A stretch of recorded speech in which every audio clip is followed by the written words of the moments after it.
નમસ્કાર મિત્રો, જય હિન્દ. હું Mansukhbhai Bamaniya, retired army soldier.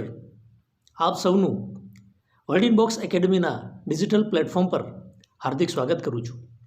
મિત્રો, થોડા દિવસ અગાઉ આ પ્લેટફોર્મના માધ્યમથી પીએસઆઈ અને એએસઆઈની ભરતીમાં શારીરિક કસોટી પાર કરવા માટે ફિઝિકલ ફિટનેસ કેમ કેળવવું તે બાબતનો એક વિડીયો અપલોડ કરેલો હતો. મિત્રો, આ વિડીયોને ખૂબ જ સારો એવો પ્રતિસાદ મળેલો છે. ઘણા બધા વિદ્યાર્થી મિત્રોએ આ વિડીયો નિહાળેલો છે અને વિડીયો જોયા પછી ઘણા બધા વિદ્યાર્થી મિત્રોએ ટેલિફોનિક માર્ગદર્શન પણ મારા માધ્યમથી મેળવેલું છે. મિત્રો, આ બધું જોતાં આનો પાર્ટ 2 અપલોડ કરવા જઈ રહ્યો છું.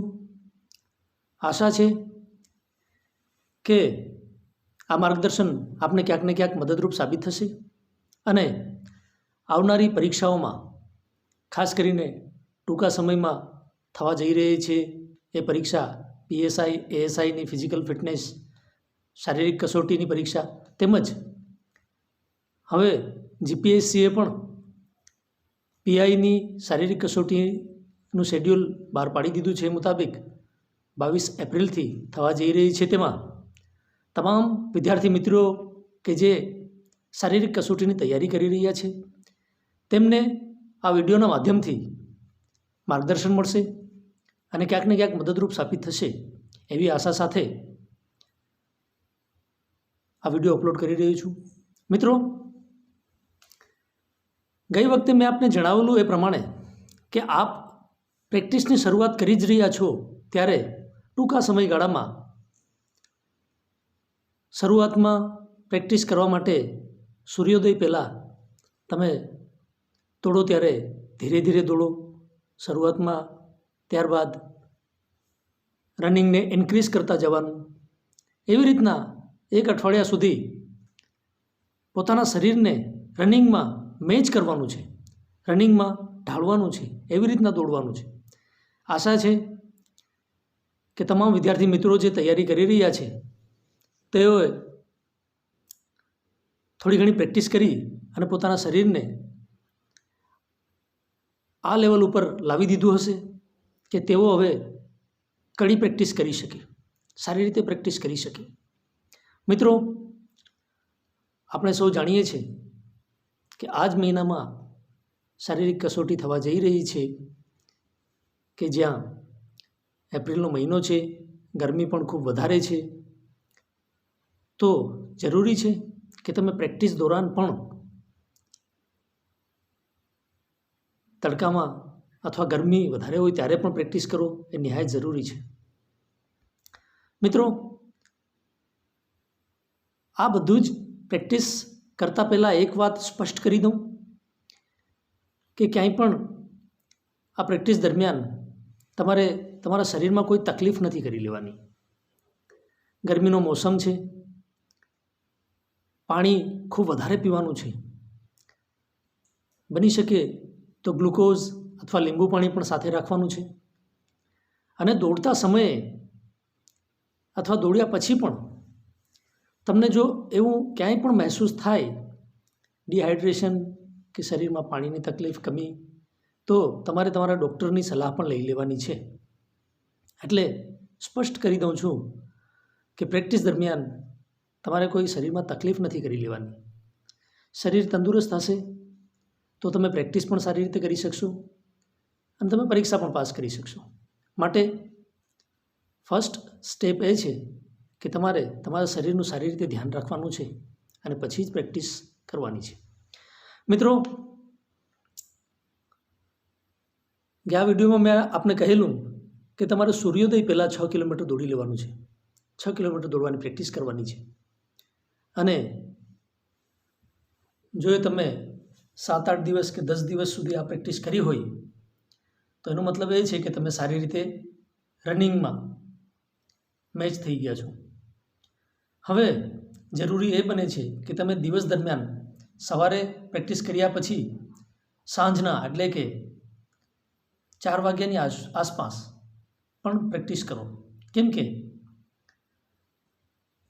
જ્યારે ફાઇનલ રનિંગ કરશો ત્યારે જરૂરી છે કે તમારો દિવસ દરમિયાન ગમે ત્યારે પણ નંબર પડી શકે, તો એની પણ તમને પ્રેક્ટિસ હોવી જોઈએ. માટે સાંજના 3 થી 4 વાગ્યે ટ્રેક ઉપર પહોંચી જાઓ અને શરૂઆતમાં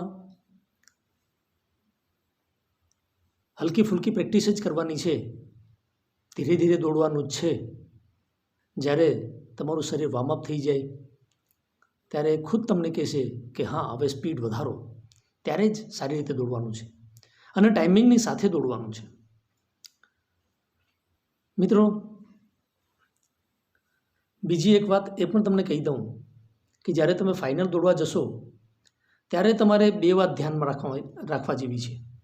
નંબર 1 કે તમારા જે ક્લોથ્સ અને શૂઝ,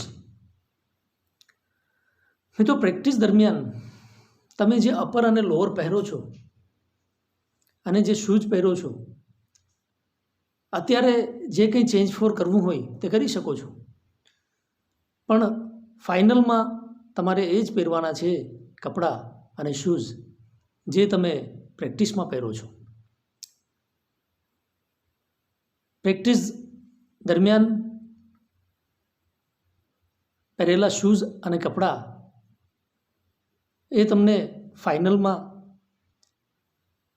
કોઈ તકલીફ નહીં આપે, અને જો ફાઇનલ સમયે તમે કોઈ બદલાવ કરશો તો એવું થઈ શકે કે નાની એવી ચૂકને લઈને તમે ક્યાંક ને ક્યાંક તકલીફ ઉઠાવી શકો. માટે એ વાત ખાસ ધ્યાન દેવા જેવી છે કે રનિંગ દરમિયાન જે તમે અપર લોઅર પહેરો છો, શૂઝ પહેરો છો, એ જ તમારે પહેરવાના છે. નંબર 2, મિત્રો જ્યારે તમે ફાઇનલમાં દોડવા જશો ત્યારે ટ્રેક સાંકડો હશે, કેન્ડિડેટ્સ વધારે હશે, એટલે જરૂરી છે કે શરૂઆત જ્યારે કરો ત્યારે 50-100 મીટર બહુ ખૂબ જ સંભાળીને દોડવાનું છે. એકબીજાના ધક્કા મુક્કાથી પડી નથી જવાનું અથવા નુકસાન નથી કરી લેવાનું. માટે 50-100 મીટર જ્યાં સુધી ભીડ ઓછી થાય ત્યાં સુધી તમારે ખૂબ સાવચેતીથી દોડવાનું છે, ખૂબ સંભાળીને દોડવાનું છે. હા, થોડી ઘણી ભીડ ઓછી થઈ પછી તમે તમારી પ્રેક્ટિસ દરમિયાન કરેલી સ્પીડ રનિંગ કરી શકો, પણ શરૂઆતનું 50-100 મીટર જે મેં આપને કીધું એ ખૂબ જાળવીને દોડવાનું છે, એનું ખૂબ ધ્યાન રાખવાનું છે. મિત્રો, આ બધું કરતાં પણ એક વાત ધ્યાનમાં રાખવા જેવી છે કે તમારે આત્મવિશ્વાસની સાથે દોડવાનું છે. પ્રેક્ટિસ આત્મવિશ્વાસની સાથે કરવાની છે.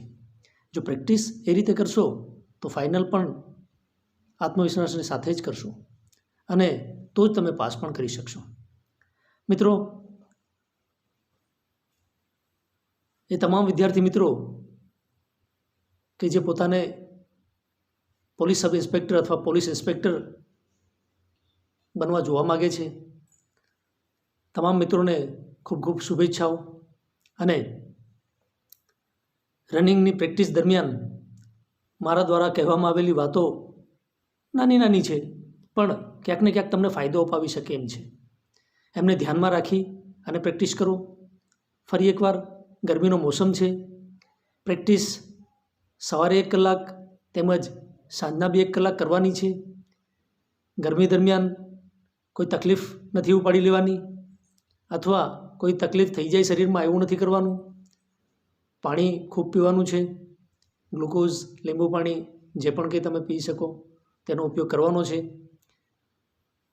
સારી રીતે ખોરાક પણ લેવાનો છે. મેં આપને કહેલું એ પ્રમાણે સવારે ચણા ખાવાના જ છે, એનાથી તમને ફાયદો મળશે. અને આવનારી પરીક્ષામાં સારી રીતે ફિઝિકલ ફિટનેસ સારી રીતે પાસ કરી લો, શારીરિક કસોટી, એવી સૌને શુભેચ્છાઓ. આ સાથે અહીં વિડીયો સમાપ્ત કરું છું. તમામ મિત્રોને જય હિન્દ, જય ભારત, વંદે માતરમ.